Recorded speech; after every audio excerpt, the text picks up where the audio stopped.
I was thinking back to what you said earlier about Soldierfit and trademarking it. I can't believe it was even available. I would have thought it would have been taken by. I don't even know how I did. I don't know if Google was around at the time.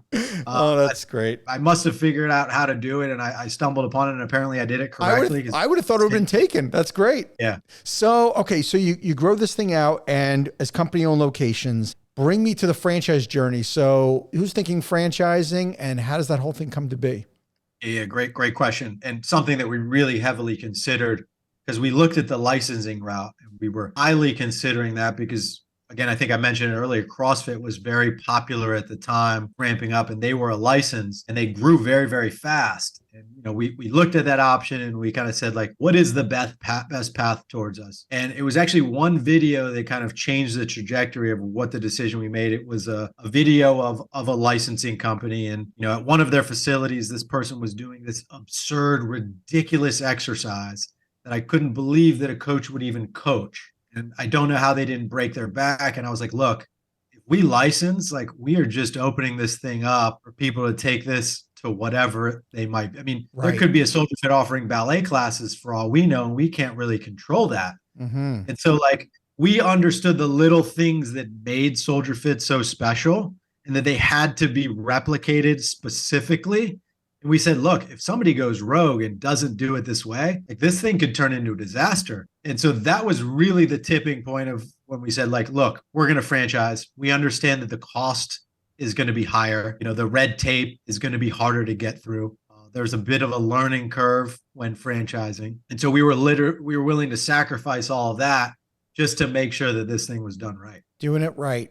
Some concepts, licensing is just fine. But in more concepts than not that I run across, franchising makes more sense. But like you're saying, it takes a lot more effort to do it right. And in some cases, the people that license, I've noticed they do it as a license because the cost is lower, but you're giving up a tremendous amount of control over the brand. And in lieu of saying that I have to jump through hoops and making sure I have a franchise disclosure document and I actually, support the franchise owners and making sure I'm doing the right thing and giving them what they need.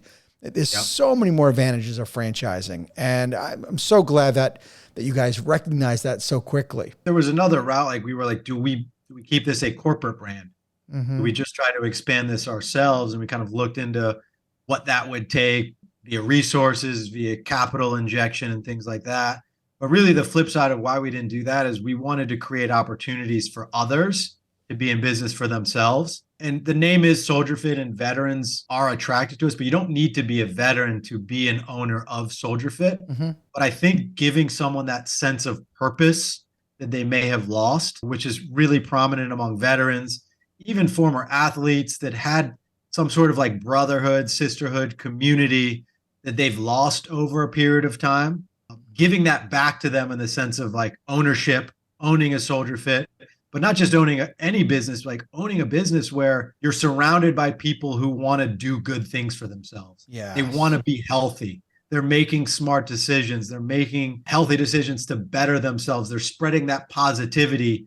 Like it's just such a good combination. So I understand you have 11 franchises currently in Maryland, Pennsylvania, and Ohio. And you have the 4 company-owned locations. Tell me about who your ideal franchise owner is, besides the fact that maybe they do have a military background or not. What are some of those traits of a franchise owner that they need to be successful? Yeah, and it's a good question. I mean, I think veterans are great. People that have played sports are great.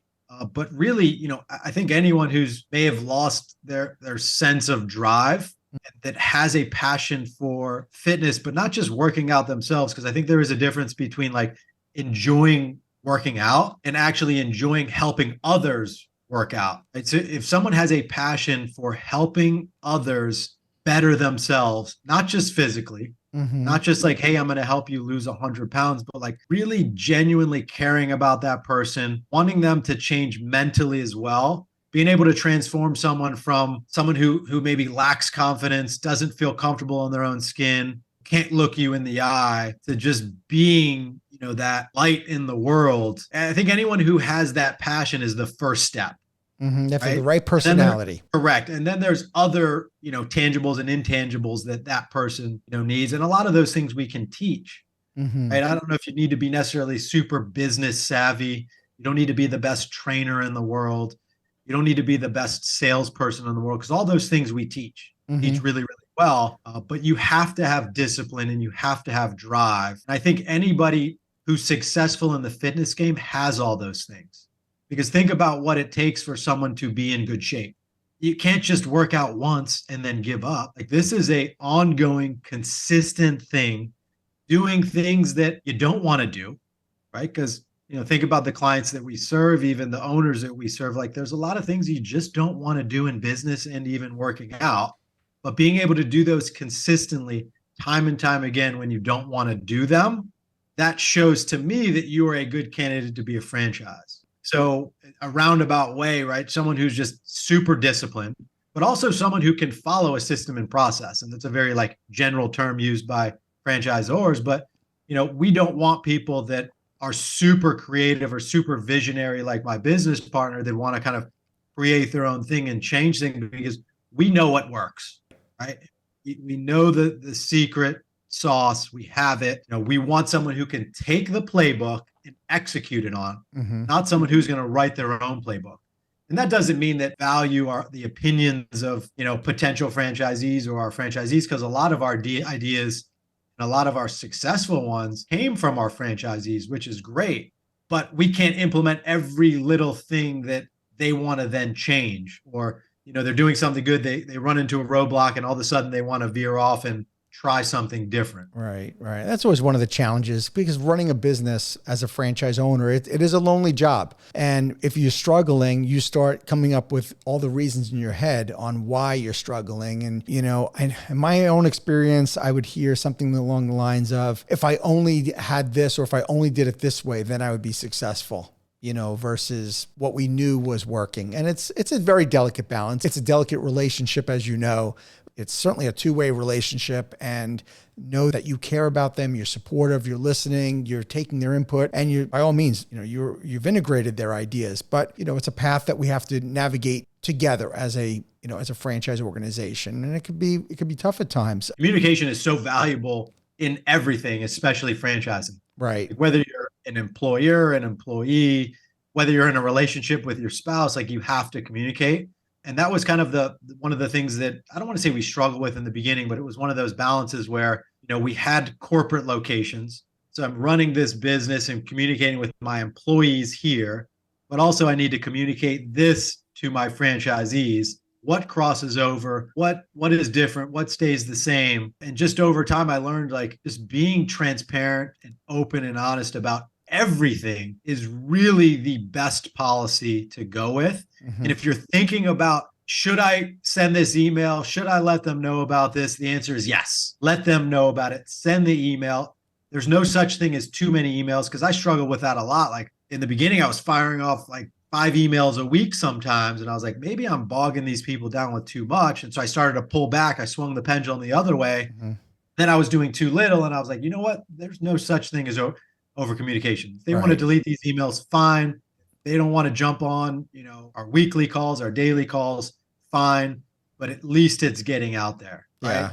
And I think over time with that communication, now we have, buy-in is better than ever. Right. You did a lot of things right. And I think that's the reason why you guys were so successful. And one of the things is making sure that you had company-owned locations, that you were cash flowing before you franchised. I cannot overstate that, because one of the biggest challenges, as you probably know in franchising, is that a franchisor starts up, it costs a lot of money to franchise, and they bootstrap it, which is great, or they take outside investor dollars, but they ultimately end up selling franchises to keep the lights on. And you guys were so smart in making sure that you had company-owned locations. So you have 4 now. How many did you have before you franchised?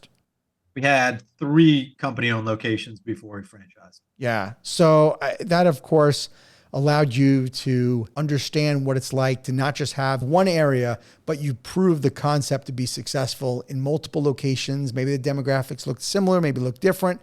But in terms of the programming, is your business partner, was he really instrumental in developing the military style programming for Soldierfit? Yeah, I mean, I think in the beginning, right, that was his main job. Over time, we brought in people, to expand on that, to be better in that, and to kind of grow that as far as the programming. But as far as kind of going from and having corporate locations and then franchising, I mean, To me, and I guess I'm not saying it can't be done, but I think you bring up a good point. Like, it is necessary because, God, the amount of mistakes that we made in our corporate locations before we franchised are endless. And, thankfully we had cash flow to do that. God forbid we didn't go through those mistakes. Someone opens up a location and now all of a sudden they made a $30,000 mistake, which we've made plenty of those in the past. Like, that's detrimental. They're out of business at that point. So, Right. we kind of burden those. And, there's also things that we can try out at our corporate locations to make sure that they'll work brand wise, which is another luxury of having a corporate location, even continuing on. Because I'm not saying that things aren't going to change within our brand. We're not going to come up with new strategies, because they will, right? We have to constantly evolve.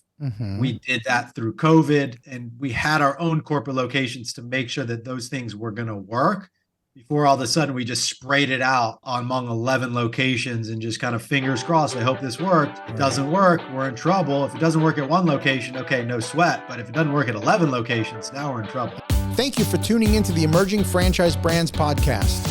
For additional insights, guest applications, and to stay connected, visit us at efbpodcast.com.